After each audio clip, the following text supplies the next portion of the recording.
Hello everybody, how we doing? Welcome to another video. So, a lot of spellcasters these days are orienting their builds towards bow spellcasting, which may seem a little bit outlandish and strange to some people who are not super familiar with the concept from the past, but essentially bows can get +1 to socketed gems as an affix, and you can multi-mod on so many powerful mods now that just getting +1 socketed gems and then multi-modding from there is pretty powerful as far as your affixes go. But the reason why there's been gravitation towards it recently is because you can get this as an implicit, +1 to socketed gems. This is pretty difficult to do, generally, though I have found an easier way of doing it than the traditional way that people have been doing up until now, or at least most people have been doing. I'm sure there's some people who've been doing it the way I'm about to describe. I'm sorry. Anyone who has been and has been exploiting the market as a result. But yeah, so sort of being able to get this much plus socketed gems in one place allows you to make a very powerful spellcaster using a bow, and the reason why that is a strong option in the first place is because it allows you a quiver, and there's some new quiver implicits that are really powerful for any build, including spellcasters, like recovering max life on kill, getting prod speed for something like Essence Drain. There's a lot of good stuff you can do. Opening up the quiver slot is something that a staff-oriented build just can't do. So that's how we got here. I decided I wanted to make an MF Deadeye Essence Drain build in order to scale as much AoE for this contagion as possible, which, by the way, feels amazing to play. But in doing so, I realized I would probably want a spellcaster bow. But spellcaster bows, let me bring up the trade page so I can demonstrate, are rather expensive. Where do I have this? I have this trade page up somewhere. Well, even if I don't, I can summon it together pretty quickly. Let's head on over and I'll show you what I mean. So, if we just quickly take a look for a bow that has +2 socketed gems as an implicit, and it is not mirrored and not corrupted, because there are a few of those that are cheaper, obviously. And then we see what we get. We have 9 exalts, my own second bow that I made doing this, listed for 9 exalts, 9 exalts, 10 exalts, 10 exalts, 10 exalts. Not exactly cheap to get this +1 gems implicit if you just want to buy it straight up. If you want to craft it and guarantee it, you do need +1 gems across every single bow. So if you wanted to do that, well then we'd need +1 socketed gems fractured on each bow if we want to guarantee the implicit. And that's 2, 3, 3, 3, 4x. So you're paying, 9x just for the privilege of the crafting materials, which you then have to regal and annul, so that's 3 annuls. And then you get the bow. You can see why it costs about 9 or 10x to buy one, because that's about the amount that it costs to make one, if you're going about it this way.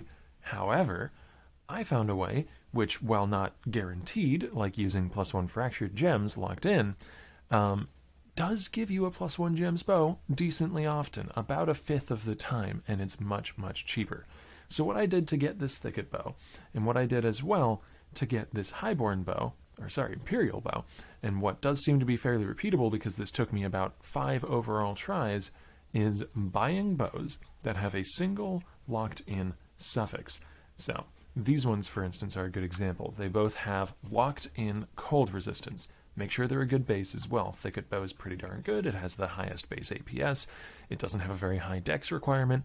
It's got, the nicety of being faster for Blink Arrow if you want to use that, and it's pretty easy to equip for casters. So thicket bow, great base. Something like a highborn bow, decent base, higher dex requirement, 1.45 APS.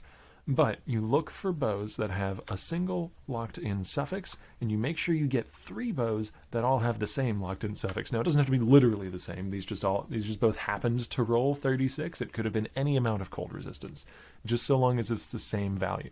And it doesn't have to be cold resistance. I believe for this bow, the locked-in suffix was life gained for each enemy hit by your attacks. Just make sure all 3 of them are locked in. Then, you grab your bow, and unless I'm quite lucky, I'm not going to demonstrate here and actually hit it, but I'll just demonstrate the process. You click it a lot with alteration orbs and augmentation orbs until you hit +1 to socketed gems. And then once you hit that +1 to socketed gems roll, from there, you would regal. Let's just pretend that fizz damage is +1 socketed gems. And now, you have 3 mods on your bow, one of which is a trash mod, but we're making sure it's the same fractured trash mod that's locked in across all three and is a suffix, because plus gems is a prefix, so otherwise you can't hit it on the alt. You have a random mod from the Regal, and then you have +1 socketed gems. So if we take 3 bows, all sharing those properties, that's my live search going off, by the way. Izarro's very excited whenever my live search finds something new and interesting. Anyways, where was I? So you have +1 socketed gems across all 3. You have the same trash mod, in this case cold res, across all 3. And you have a random mod across all 3. So the way that the synthesizer picks what your implicit is going to be is it looks at all the total mods available, and then it just kind of chooses one of them, and then it counts up the amount of that that's there and gives you an implicit based off of that. So if we look at the total mods across all of our bows, we have 3 instances of +1 gems, 3 instances of cold resistance, 1 instance each of 3 garbage mods. Let's say flat cold, flat lightning, flat fire to attacks, or locally, like this flat cold is, just for purposes of this example. That means I can either get +1 gems, that's big money, cold resistance as an implicit, not so much, flat cold to attacks, flat fire to attacks, flat lightning to attacks. That gives you a 20% chance of hitting +1 gems as an implicit, which, as we just saw, is worth around 9 or 10 exalts. The total amount of alterations that it usually takes me on average to get 3 bows that I can then use for synthesis doing this method is somewhere around 600 to 700. I've done this 6 times now. I've had 2 successful results, 4 unsuccessful ones, which honestly is, a little better than average. If it's a 20% chance and I've done just over 5, you'd expect me to have 1 out of 5 successes. So 2 out of 6 successes is pretty good. It's a third. But still, not entirely unreasonable. And if you're looking for a +1 gems bow, this is probably the cheapest way to acquire it. So hopefully that was helpful. If this does become widespread, I imagine the market for +1 gems bow is going to crash somewhat, because this won't just relocate where like the value is. So it's not like finding one other specific role that lets you get the +1 gems, and that other specific role then becomes something valuable as well as the +1 gems. No, any suffix, provided you have 3 instances of that same suffix across your 3 bows, is going to let you target it. So hopefully it just means they become cheaper overall and more widely available, because they are quite powerful.